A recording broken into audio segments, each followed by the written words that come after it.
डर ये है कि यदि हर घर से अग्निवीर निकला तो अफजल फिर हर घर से निकलना तो दूर, घरों के अंदर पैदा होना बंद हो जाएगा। दंगाई और सैनिक में आपको चुनना है क्या, और आप खुद ही फैसला कीजिए आपको बनना है क्या। जवान जलता है तपता है वतन के लिए, और तुमने वतन ही जला डाला, वो भी वेतन के लिए। तुम जवान नहीं हो सकते। नमस्कार, मैं हूं ऋषभ अवस्थी और आप देख रहे हो ओ न्यूज़ हिंदी। अग्निवीरों को लेकर जो सवाल बार बार पूछा जा रहा था कि 4 साल बाद आखिर अग्निवीरों का होगा क्या, तो अब हरियाणा सरकार ने बता दिया है कि 4 सालों के बाद ग्रुप सी में और पुलिस में भर्ती देगी, गारंटीड भर्ती देगी हरियाणा सरकार। इस फैसले का क्या तमाम लोग जो है वो स्वागत करते हैं, क्या राय रखते हैं, इस पूरे मामले पर बात करने के लिए हमारे साथ जुड़े हुए हैं श्री राम त्यागी जी। राम त्यागी जी, सबसे पहले तो ओ न्यूज़ हिंदी के चैनल पर बहुत बहुत स्वागत है। धन्यवाद भाई साहब, धन्यवाद। राम त्यागी जी, आप आर्मी में काफी सालों तक आपने सर्विस की है, आप काफी जानकारी भी रखते हैं रक्षा मामलों में लेकर। तो सबसे पहला आपसे मेरा सवाल है कि क्या ये अग्निपथ स्कीम देश के लिए सही है, गलत है, क्या आप राय क्या रखते हैं? बिल्कुल सही है।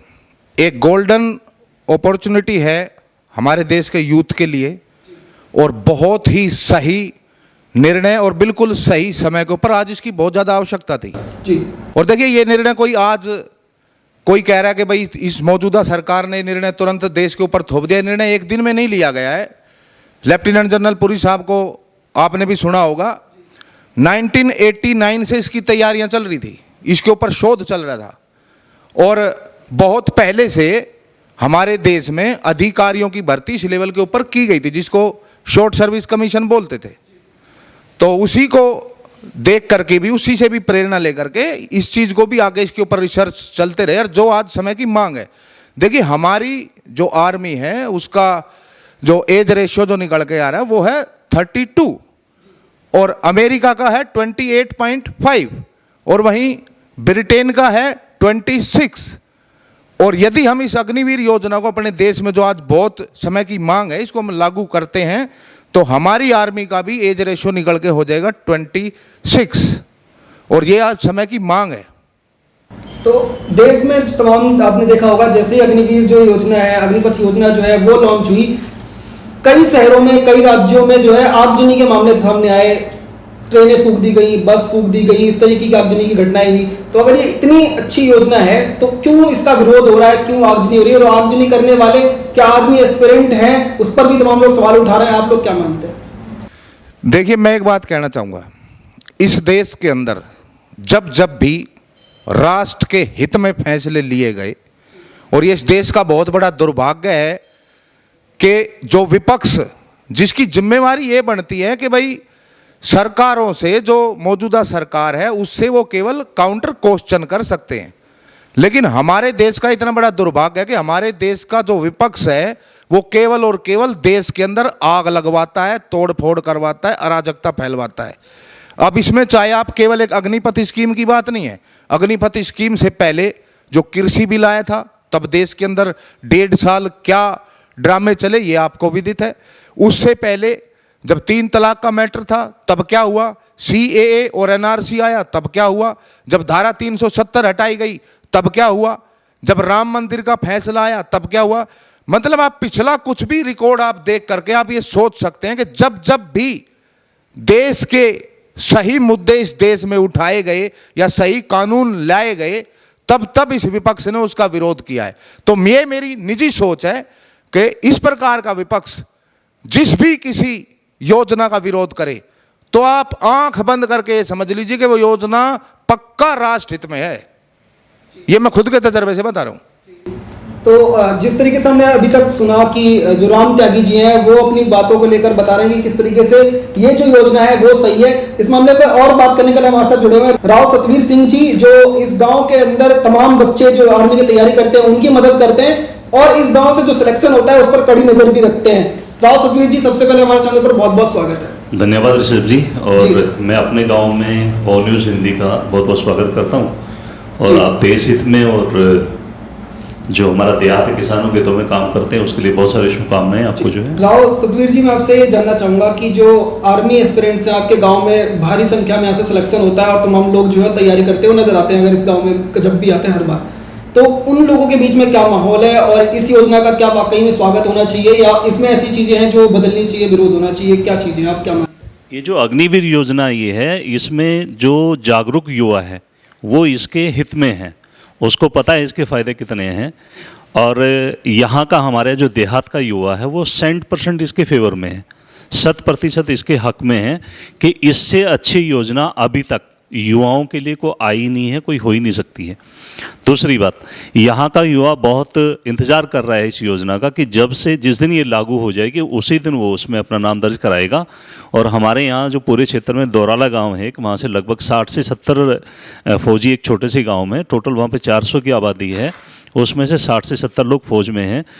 कल मैं उस गांव में गया था तो वहाँ के युवाओं से मेरी बात हुई थी, उन्होंने कहा था कि हमारे यहाँ का जो 17 साल 10 दिन का बच्चा होगा ना, वो भी फौज में जाने के लिए तैयार रहे। तो इस तरीके का अगर तो आप बता रहे हैं कि स्वागत हो रहा है, तमाम लोग जो है आर्मी एस्पिरेंट है वो इस स्कीम के साथ हैं, तो विरोध करने वाले कौन है, आगजनी करने वाले कौन है? देखिए ऋषभ जी, फ्री का झांसा देकर जो लोग सत्ता हथियाते हैं और पूरा देश जानता है कि कौन लोग सत्ता हथिया रहे हैं, मैं उनसे ये कहना चाह रहा हूँ और मेरी खुली चुनौती है उनको कि जो फ्री का झांसा देकर लोगों को लाचार कर रहे हैं, अपंग कर रहे हैं, फ्री की चीज़ खाने के बाद में वो लोग कहाँ काम कर पाएंगे? 5 साल बाद 10 साल बाद उन लोगों का क्या होगा? आपने श्रीलंका देखा होगा, अभी पीछे वहाँ पे जो आर्थिक महामारी वहाँ पे फैली है, वहाँ पे जो लोग खाने को तरस गए हैं, तो फ्री का झांसा देकर सत्ता हथियाने वाले इस चीज़ के विरोध में है। कांग्रेस पार्टी इसके विरोध में है। और मैं आपके चैनल के माध्यम से एक बात कहना चाहूँगा कि ये योजनाएँ जब 4 साल बाद देश का युवा इसमें जाकर वापस लौटेगा तो कांग्रेस का पतन निश्चित है बिल्कुल, क्योंकि कांग्रेस ने 1-2 काम को छोड़ के 98% देश के विरोध में काम किए हैं अभी तक जो है। तो ये जो योजना ये है, 4 साल के बाद में 10 लाख बच्चे वापस इस समाज में लौटेंगे तो वो जागरूक होंगे, वो हजारों बुराइयों से दूर होंगे, नशे से दूर होंगे, वो डिसिप्लिन्ड होंगे, मतलब सुबह उठेंगे, काम करेंगे, देश हित की सोचेंगे और अपने परिवार के, अपने क्षेत्र के और अपने समाज के बारे में सोचेंगे। और कोई देश तब विकास करता है जब वहाँ का देश युवा जागरूक होता है, तब जो है। जी, मैं चाहूँगा राम त्यागी जी से एक सवाल है मेरा कि राम त्यागी जी, तमाम विपक्ष की जो पार्टी हैं, चाहे वो अरविंद केजरीवाल की आम आदमी पार्टी हो, अखिलेश यादव की समाजवादी पार्टी हो, उन लोगों का कहना है कि अगर ये अग्निपथ योजना सेना में आती है तो सेना इससे कमज़ोर होगी। आप सेना के मामले में जानकारी भी रखते हैं, क्या मानना है आपका? अग्निपथ से क्या सेना मजबूत होगी? जो सेना दावा कर रही है, सेना अध्यक्ष जो है, उनकी बात पर भरोसा किया जाए या तमाम नेताओं की? देखिए, मैं आपसे काउंटर क्वेश्चन करता हूं। आप अपने देश की सेना के उन उच्च अधिकारियों की बात का विश्वास करेंगे जो पिछले 40 सालों से, 38 सालों से, कोई 42 सालों से जो देश की लगातार सेवा कर रहे हैं और एक लेफ्टिनेंट, सब लेफ्टिनेंट के रैंक से जो आज मेजर जनरल, लेफ्टिनेंट जनरल और जनरल रैंक तक जो पहुंचे हैं, जिनको सेना का पूरा तजर्बा है, पूरा ज्ञान है, आप उनकी बात का विश्वास करेंगे या आप एक उस नेता की बात का विश्वास करेंगे जो कल तक ऐसे ही घूमता था, आज भी ऐसे ही घूम रहा है, जिसका काम है केवल लोगों को बरगलाना, किसी भी प्रकार से सत्ता हथियानी देश के अंदर, चाहे उसके लिए उसको आग लगवानी पड़े, देश में दंगे कराने पड़े, चाहे वो युवाओं को भड़काए, कुछ भी करे। आप अपनी सेना का भरोसा करोगे या आप किसी ऐसे नेता का भरोसा करोगे? जब सेना ने पहले सर्जिकल स्ट्राइक की और उसके बाद एयर स्ट्राइक की, और सर्जिकल स्ट्राइक और एयर स्ट्राइक से पहले भी एक स्ट्राइक 2015 में म्यांमार में घुस के इंडियन आर्मी कर चुकी थी, लेकिन इन्होंने हर बार भारतीय सेना से सबूत मांगे। खुद केजरीवाल साहब ने इंडियन आर्मी से सबूत मांगे सर्जिकल स्ट्राइक के। कांग्रेस का नेता यह कह रहा था भारतीय थल सेना अध्यक्ष को के गली का गुंडा। एक नेता की ये सोच हमारी सेना के प्रति, दूसरे नेता की सोच को, उसको अपनी सेना के ऊपर विश्वास नहीं है, वो उनसे सबूत मांगता है। ये कैसे संभव है? फिर आज ये लोग देश की सेना के एकदम से इतने शुभचिंतक हो गए। जो आपने देखा होगा, एक देश में एक दौर था जब किसी ने आवाज उठाई, भारत तेरे टुकड़े कर देंगे, फलाना कर देंगे, ढिमकाना कर देंगे, जिन्होंने ये कहा कि इंडियन आर्मी रेपिस्ट है, कश्मीर के अंदर इंडियन आर्मी के सोल्जर रेप करते हैं। आज वो टुच्चे लोग टीवी के ऊपर आकर के कह रहे हैं कि मैं तो एक खानदानी सैनिक हूं, मेरे दादा आर्मी में थे, मेरा खानदान आर्मी में है, मैं नहीं जा पाया, मेरा दुर्भाग्य। आज वो अपना दुर्भाग्य बता रहे हैं, और कल तक वही लोग ये कह रहे थे कि इंडियन आर्मी रेपिस्ट है। तो ऐसे लोगों का भरोसा करोगे या अपने उन सैन्य अधिकारियों को करोगे जो ये कह रहे हैं पूरे तजर्बे से कि आज समय की ये मांग है, आर्मी की भी, देश की भी और देश के नौजवानों की भी, सभी की ये मांग है। इसलिए मैं बोलता हूं कि ये बिल्कुल सही समय के ऊपर सही कदम उठाया, राष्ट्र के हित में है हर प्रकार से। त्यागी, जैसे आप कह रहे हैं कि ये भविष्य के बनाएगा युवाओं को, जो है युवाओं के लिए एक बेहतर मौका है, पर उन सभी पार्टी के जो लोग हैं उनका एक ही कहना है, और तमाम आपने देखा होगा इसके अंदर कई पत्रकार जो हैं वो भी शामिल हो गए, और वो लोग भी ये बात कह रहे हैं कि देश के जो युवा हैं उनका भविष्य बर्बाद कर देगी ये योजना। तो क्या ये भविष्य बनाने वाली योजना है या भविष्य बर्बाद करने वाली? देखिए, मैं आपके चैनल के माध्यम से देश के तमाम युवाओं से मैं एक बात कहना चाहूँगा एक लाइन के जरिए कि दंगाई या सैनिक आपको चुनना है क्या? दंगाई या सैनिक आपको चुनना है क्या? आप खुद ही फैसला कीजिए कि आपको बनना है क्या। आपको दंगाई बनना है, इस देश के अंदर आग लगानी है, या आपको एक सैनिक बनके, एक सोल्जर बनके अपनी माँ और मातृभूमि की रक्षा करनी? ये आपके खुद के ऊपर डिपेंड कर छोड़ देता हूं मैं, आप खुद फैसला कीजिए इस चीज़ का।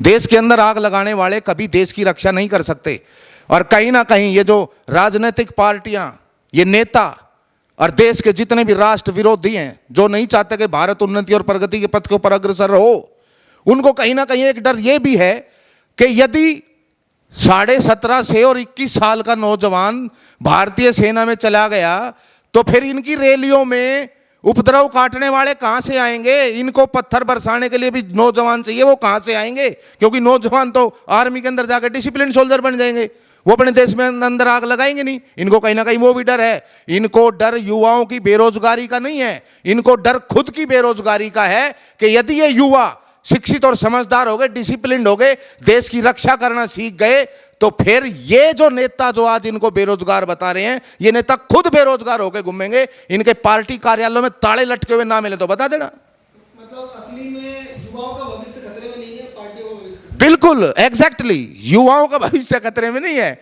भविष्य खतरे में इन टटपूंजिए नेताओं का है, इनकी पार्टियों का है जो देश के अंदर आग लगवाते हैं। कांग्रेस के तमाम जो नेता हैं उन्होंने जंतर मंतर पर एक सत्याग्रह नाम से एक आंदोलन चला रखा है राहुल गांधी के समर्थन में, और उनका कहना है कि जो आज मोदी सरकार जो है फैसले ले रही है, ऐसे ही फैसले जो है वो हिटलर लिया करता था अपने समय में, और जो हिटलर की राह पर चलेंगे अगर मोदी जी जो हैं, वो मोदी जी भी नहीं बोल रहे हैं, उनकी जो भाषा है, उन सुबोध कांत साहब के नेता है, उनका कहना है कि मोदी अगर हिटलर की राह पर चलेगा तो हिटलर की मौत मरेगा। इस तरीके की जो बयानबाजी है उसको आप क्या जवाब देना चाहिए? देखिए, एक तो मैं बताऊं, एक तो इन्होंने आंदोलन जो ये कर रहे हैं उस आंदोलन का नाम गलत दे दिया है, सत्याग्रह। सत्याग्रह का यदि हम इतिहास पढ़े तो बहुत परिश्रम और बहुत सच्चाई के लिए भरा हुआ है, लेकिन आज जहां जिस नेशनल हेराल्ड केस में फंसे हुए हैं, जमानत पे बाहर घूम रहे हैं, जब उसकी इंक्वायरी हो रही है, तो आज ये अपने उन चोर आकाओं को, उन लुटेरों को छुड़ाने के लिए ये वहां जो नौटंकी जो तार रहे हैं उसको ये सत्याग्रह का नाम दे रहे हैं। इसको नाम इन्होंने देना चाहिए चोर सपोर्ट ग्रह, ये नाम देना चाहिए, सत्याग्रह नहीं है। और रही बात मोदी जी की, जो जिस शैली में जो बात कर रहे हैं, जो मोदी जी के मरने मुरने की जो ये बात कर रहे हैं, मैं एक छोटी सी बात कहूंगा कि गीदड़ों के सरापने से शेर नहीं मरा करते। ये मर्जी चाहे जो कह ले, उस जीवन और मरण उस परमपिता परमात्मा के हाथ में है। उसने जिसकी जितनी सांसें गिन करके डाली हैं वो उतनी सांसें पूरी करेगा अपनी, ना कोई एक फालतू बढ़ा सकता, ना एक कोई घटा सकता, कोई भी हो चाहे वो। पर अगर हिटलर शाही जो कर रहे हो, हिटलर की तरह फैसले ले रहे हो, हिटलर भी ऐसे ही काम करता था, मोदी भी ऐसे ही काम कर रहा है, इस तरीके की चीजें। देखिए, यदि राष्ट्र हित में लिए गए फैसले इनको हिटलर शाही लगती है तो शायद वो हिटलर शाही आज समय की मांग है। इन्होंने या तो हिटलर को पढ़ा नहीं, या हिटलर को जाना नहीं, या ये जबरदस्ती मोदी जी को हिटलर का नाम थोपने के लिए प्लान कर चुके हैं। क्योंकि देखिए, अपने देश में से धारा 370 हटाना, कश्मीर में से जो धारा 370 हटाई उसको हटाना, देश के नागरिकों की रक्षा और सुरक्षा की चिंता करना, अपनी डिफेंस फोर्सेज, अपनी सिक्योरिटी फोर्सेज को मजबूत करना। आज भारत कहाँ है? 2014 में भारत का रक्षा बजट क्या था? आज भारत का रक्षा बजट क्या है? पहले हम हथियार अमनेशन भी विदेशों से मंगाते थे। हथियार अमनेशन, मैं बड़े फाइटर जेटों की बात नहीं कर रहा हूं, साधारण सी राइफलें, असाल्ट राइफल नहीं थी भारत देश के अंदर, विदेशों से आती थी। आज भारत ना केवल असाल्ट राइफल बना रहा है बल्कि उनका निर्यात भी कर रहा है। ये कैसे संभव हुआ? तो यदि एक ऐसे इंसान को आप हिटलर बोलते हो तो भैया ऐसे तो हिटलरों की आवश्यकता है देश को। ऋषभ जी, मैं एक बात कहना चाहूँगा बीच में कि जैसे आपने बताया कि कांग्रेस पार्टी सत्याग्रह नाम से एक आंदोलन चला रही है, मेरा ये कहना है कि कांग्रेस को इस सत्याग्रह का नाम बदल के युवाओं के लिए हत्याग्रह आंदोलन नाम दे देना चाहिए। क्योंकि आप देखिए कि जो अग्निवीर की जो लोग विरोध कर रहे हैं वो कांग्रेस पार्टी है, टीएमसी है, एनसीपी है, आरजेडी है, पप्पू यादव जैसे जो लोग हैं। आप पप्पू यादव जैसे लोगों का इतिहास उठा के देखिएगा पिछला जो है कि उनका अपना बीता जीवन क्या था। तो कांग्रेस पार्टी तो इस चीज़ का विरोध करेगी ही करेगी, क्योंकि जितने भी देश हित में जो काम होते हैं उनका कांग्रेस पार्टी निश्चित तौर पे विरोध करती है। कोई भी योजना देश हित में लेके आइएगा आप, उसका कांग्रेस पार्टी विरोध करेगी ही करेगी। तो कांग्रेस पार्टी के मैं अपने मित्रों से कहना चाहूँगा कि जो उन्होंने सत्याग्रह नाम करके जो आंदोलन चलाया है उसका युवा हत्याग्रह आंदोलन नाम दे देना चाहिए उनको। क्योंकि देश के युवाओं के उत्थान के लिए, उद्धान के लिए, उनका जीवन बहुत अच्छा रहे, इसके लिए देश की सरकार ने एक बहुत अच्छी योजना लेके आई। और उसके विरोध में जब लोग खड़े हुए हैं, आप देखिएगा जितने भी विरोधी लोग हैं वो चाहे किसी भी पार्टी के हों, और जो इस अग्निवीर योजना का जो विरोध कर रहे हैं वो तमाम वो लोग हैं जिनका इतिहास ये बताता है कि वो देश हित में आज तक उन्होंने कोई काम नहीं की। टीएमसी की जो सीएम है बंगाल में, अभी सरेआम कत्लेआम करवाया उन्होंने। एक धर्म विशेष के लोगों ने वहाँ चुन चुन के लोगों को मारा, तब कांग्रेस ने एक दिन भी वो नहीं किया। दिल्ली की आम आदमी पार्टी की जो सरकार है, एनआरसी पे, शाहीन बाग पे एक भी उन्होंने कोई कदम नहीं लिया। तो क्या वो देश के हित में काम थे क्या? ऐसा नहीं होता है। देश कानून से चलेगा, देश संविधान से चलेगा। तो कांग्रेस के मैं अपने मित्रों को दोबारा कहना चाहूँगा, उनको सत्याग्रह नाम से आंदोलन ना चला के युवाओं के लिए हत्याग्रह नाम करके आंदोलन चलाना चाहिए। मैं एक अपील करना चाहूँगा देश के सभी युवाओं से कि देश के जितने भी जागरूक युवा हैं वो इस अग्निवीर योजना में बढ़ चढ़ के हिस्सा लें, अपना जीवन बनाएं। क्योंकि आप 4 साल बाद जब आएंगे तो आपका पूरा जीवन बदलाव होगा, ऐसा मेरा अपना मानना है। राम त्यागी जी, अंतिम में कुछ मेरे पास सवाल है बाकी हुए कि जैसे अजीत डोभाल जो है सबसे ज़्यादा माना जाता है कि रक्षा विशेषज्ञ में उनका नाम आता है। तो अजीत डोभाल जी का कहना है कि हम आने वाले कल की तैयारी कर रहे हैं और उसके लिए हमें अग्निपथ की जो योजना है वो बेहद ज़रूरी है।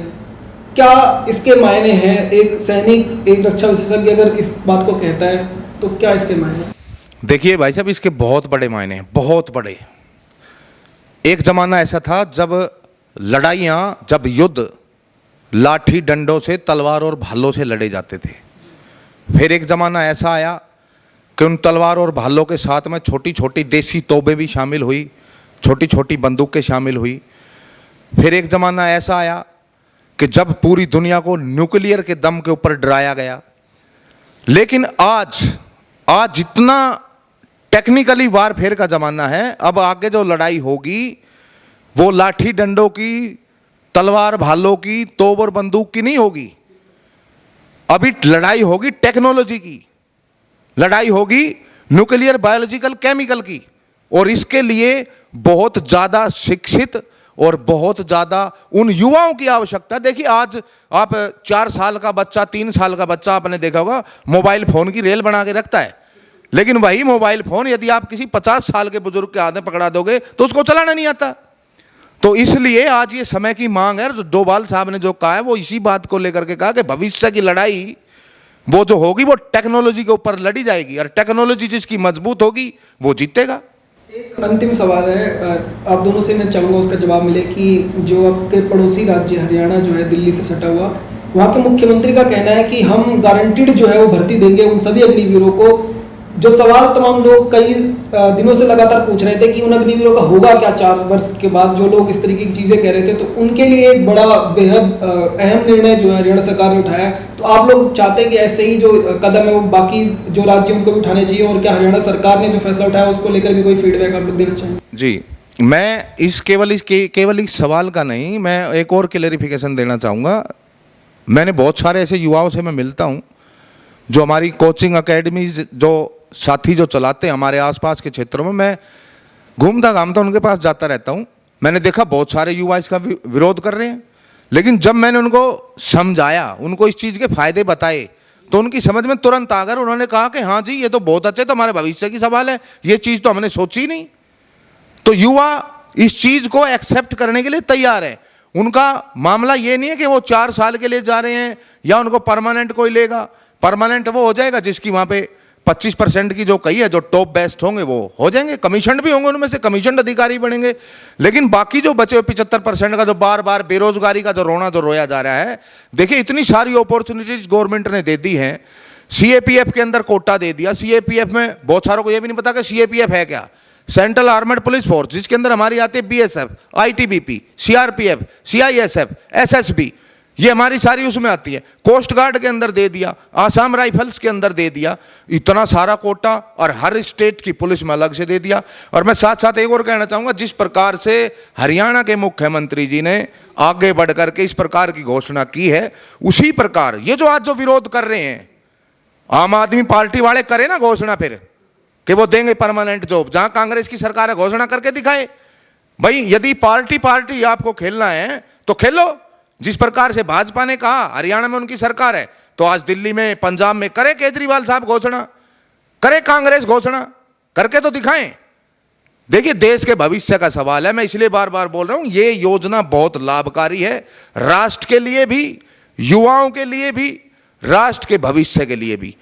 साथ ही साथ कुछ लोग कहते हैं कि भाई नहीं, भारत की सेना कमजोर हो जाएगी। सेना ना कमजोर कल थी, ना आज है, ना आगे होगी। भारत की सेना दुनिया की टॉप मोस्ट मजबूत सेना में से एक है, जो दुश्मन को उसके घर में घुसकर ठोकती है। एक इसमें काउंटर क्वेश्चन है कि आप कह रहे हैं तमाम फायदे हैं, चीजें सब कुछ है, जेएनयू के अंदर आइसा जो है वो उसका दावा होता है वैसा कि तमाम स्टूडेंट जेएनयू के अंदर रिसर्च करते हैं और काफ़ी अपना समय जो है जेएनयू के अंदर रिसर्च में बिताते हैं। तो वो लोग जब विरोध में उतरे हुए, सड़कों पर उतरे हुए हैं, तो क्या उनकी बात की कोई वैल्यू नहीं है? लोगों को जो उनकी बात नहीं सुननी चाहिए, वो कह रहे हैं हमारा जो अधिकार है, लोकतांत्रिक अधिकार है विरोध करना, और हम चाहते हैं कि ये जो किसी भी तरह से भारत के अंदर अग्निवीर जो योजना है, अग्निपथ योजना है, इसको भारत में तो लागू नहीं होने देंगे। आइसा जो है लेफ्ट विंग का जो है संगठन है, जेएनयू के अंदर काम करता है, तो उनको क्या है? देखिए मैं केवल इतना कहना चाहूँगा, जब सवाल देश की रक्षा और सुरक्षा का हो ना, तो जेएनयू में जो पड़े पड़े बूढ़े हो गए ना, जो खुद को स्टूडेंट कहते हैं, हालांकि वो रिटायरमेंट की उम्रों में पहुंच चुके हैं, वो देश का भविष्य तय नहीं करेंगे। जब भारत की रक्षा और सुरक्षा का सवाल है, तो भारत की रक्षा और सुरक्षा का मुद्दा सीधा सीधा हमारी सेना तय करेगी। यदि हमारी सेना के इतने टॉप मोस्ट सीनियर अधिकारी कह रहे हैं कि ये चीज देश के लिए जरूरी है, तो भाई जरूरी है। हमारे को फिर उसमें जेएनयू फेएनयू के उन पागल बुड्ढों की आवश्यकता नहीं है जो वहां पड़े पड़े ओवरेज हो गए हैं। वो केवल देश में अगला, उस जेएनयू की बात करते हो आप, जो जेएनयू भारत तेरे टुकड़े होंगे करने की बात करता है, हर घर से अफजल निकलेगा की बात करता है। इनको असल में डर ये है कि यदि हर घर से अग्निवीर निकला तो अफजल फिर हर घर से निकलना तो दूर, घरों के अंदर पैदा होना बंद हो जाएगा। राव सतवीर जी, आपसे मैं जवाब चाहूंगा कि पड़ोसी राज्य आपके हरियाणा ने जो कदम उठाया है उसको लेकर के क्या आप लोग जो है क्या मांग कर रहे हैं और क्या स्वागत होना चाहिए इस तरीके के कदम का? तो मैं हरियाणा के मुख्यमंत्री माननीय मनोहर लाल खट्टर जी का धन्यवाद करना चाहूँगा कि उन्होंने आगे बढ़ के युवाओं को समझाने के लिए उनके भविष्य की चिंता करते हुए ये घोषणा की है। दूसरी बात मैं कहना चाहूँ कि महाभारत काल में एक शकुनी मामा हुए थे, जिन्होंने उस टाइम पे अब तक विश्व में पूरे भारतवर्ष में उससे बड़ा कोई युद्ध नहीं हुआ। तो कुछ व्यक्ति उस टाइम पे थे जिनकी वजह से युद्ध हुआ था। अभी भी कुछ प्रदेशों में शकुनी मामा उस प्रदेश के मुखिया बन के बैठे हुए हैं। मैं ये कहूँगा कि जितने शकुनी मामा है वो सिर्फ देश को बर्बाद करने का काम कर रहे हैं, और वो लोग अपने प्रदेश में, मैं फिर कहूँगा कि जो लोग विरोध कर रहे हैं आप उनको चिन्हित करें, आप उनको चिन्हित करें, आपको पता लगेगा कि वो देश के हित में आज तक उन लोगों ने एक भी काम नहीं किया, एक भी। मेरी खुली चुनौती है आपके चैनल के माध्यम से कि जितने भी शकुनी मामा प्रदेश के मुखिया बन के बैठे हुए हैं वो बताएं कि उन्होंने अपने व्यक्तिगत स्वार्थ के अलावा क्या देश के हित में, प्रदेश के हित में, या युवाओं के हित में, या देश को आगे बढ़ाने के हित में अभी तक कोई काम किया है, तो आपको बुला के आपको बताएं। दूसरी बात, भारत उभरती हुई विश्व शक्ति है, हमारे यहाँ से बढ़िया काम 150 करोड़ का देश है। जब 150 करोड़ के युवा 150 करोड़ के देश के युवा जब आर्मी को संभालेंगे, आर्मी में जाके काम करेंगे, तो देश भारतवर्ष एक दिन विश्व शक्ति बन के उभरेगा। और ये जो अग्निवीर योजना आई है, इससे जो आज की तारीख में जो लोग विश्व में कमांड कर रहे हैं वो लोग भी चिंतित हैं।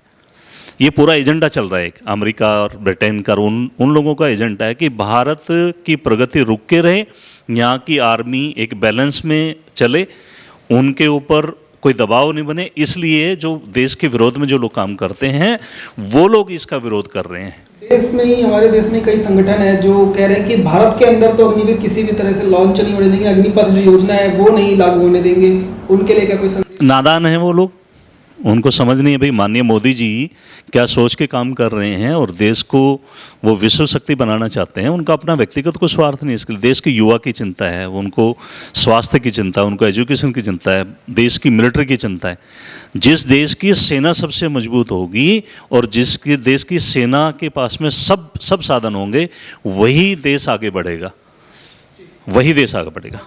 धन्यवाद ऋषभ जी, आप हमारे एरिया में आए और हमारे एरिया के युवाओं को आपने जागृत करने के लिए प्रोग्राम किया, तो मैं आपको और आपकी पूरी टीम को इसके लिए बहुत बहुत साधुवाद, बहुत बहुत धन्यवाद जी। जी, अंत में आपसे एक मैसेज चाहूँगा उन तमाम युवाओं को जिनको भड़काने की कोशिश की जा रही है, भड़काने की कोशिश की जा रही है, उनके लिए भी, और जो लोग भड़काने की कोशिश कर रहे हैं उनके लिए भी क्या संदेश यहाँ से जाएंगे? इतने वर्ष आपने रक्षा में के लिए, देश की रक्षा के लिए काम किया है, क्या चीज़ें यहाँ से बताना चाहेंगे? देखिए ऋषभ जी, एक तो मेरी एक बात है, एक मैं उसको डायलॉग भी नहीं मानता, वो मेरे लिए आदर्श वाक्य है। जब पिछली बार काफ़ी दिनों पहले, जब तो इसका कहीं नाम निशान भी नहीं था, ये जो अग्निपथ योजना जो आई, तब इसका कहीं नाम निशान भी नहीं था। मैंने तब भी पिछले इंटरव्यू में आपको एक बात कही थी और आपके माध्यम से मैं सभी युवाओं को कहना चाहूँगा कि जिस देश में तुमने जन्म लिया उस देश के घर तुम भक्त नहीं, तो ना माँ का तुमने दूध पिया और बाप का तुम में रक्त नहीं। और एक बात मैं फिर दोहराता हूँ कि दंगाई और सैनिक में आपको चुनना है क्या? दंगाई और सैनिक में आपको चुनना है क्या? और आप खुद ही फैसला कीजिए कि आपको बनना है क्या। राष्ट्र के रक्षक बनना चाहते हो या राष्ट्र के भक्षक बनना चाहते हो? फैसला आपका, मर्जी आपकी, क्योंकि ये राष्ट्र आपका, हमारा, हम सबका है। इसकी रक्षा और सुरक्षा की जिम्मेवारी हम सभी के ऊपर है। छोटे से लेकर बड़े तक हर किसी को अपने राष्ट्र की रक्षा और सुरक्षा सबसे पहले सोचनी चाहिए। बाकी खुद के वेलफेयर, खुद के सारे बंदोबस्त बहुत बाद में आते हैं। पहले राष्ट्र, प्रथम राष्ट्र। राष्ट्र है तो हम हैं, राष्ट्र नहीं है तो हम भी नहीं हैं। एक कविता मैंने 7वीं क्लास में पढ़ी थी कि तन समर्पित मन समर्पित, तेरे लिए जीवन समर्पित, और चाहता हूं देश की धरती तुझे कुछ और भी दूं। बहुत बहुत धन्यवाद राम त्यागी जी। धन्यवाद। तो आपने सुना कि किस तरीके से जिस गांव में तमाम लोगों का सिलेक्शन होता है इंडियन आर्मी के अंदर, अलग अलग रेजिमेंट्स में जो यहाँ के युवा जो हैं वो भर्ती होते हैं, उन गांव के जो लोग हैं वो क्या कह रहे हैं, और उनका कहना है कि पूरी तरह से अग्निपथ जो योजना है उसका युवा जो है वो स्वागत कर रहे हैं, और विरोध करने वाले जो लोग हैं उनके चेहरे बेनकाब करने के लिए भी उन्होंने पूरी तरह से युवाओं को समझाने की कोशिश की है। आपका अगर कोई सवाल हो जो आप इन लोगों से पूछना चाहते हो तो कमेंट बॉक्स में जरूर पूछिए। हमारी पूरी कोशिश होगी कि इनसे संपर्क करके आपको उसका जवाब दें। आप देखते रहिए, जुड़े रहिए ओ न्यूज़ हिंदी के साथ। धन्यवाद, जय हिंद।